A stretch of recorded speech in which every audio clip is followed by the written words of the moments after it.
দেখো আমরা কি বানিয়েছি বন্ধুরা, তোমরা কি খাবে?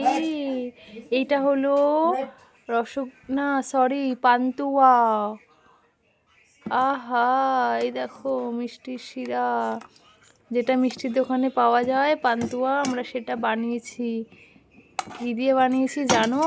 এই দেখো পাউরুটি দিয়ে আর দুধ দিয়ে চটকিয়ে এটা বানিয়েছি। তারপরে শিরা করেছি, করে এখন আমরা এটা শিরায় ভিজিয়ে রেখেছি, এখনো ভেজেনি। দেখি একটু কেমন। এ বাবা, এখনো ভেজেই তো নি।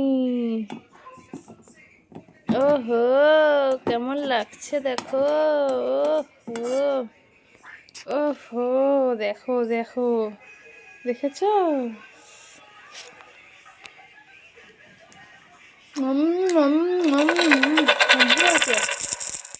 সেরা হয়েছে, সেরা, একদম ফার্স্ট ক্লাস হয়েছে।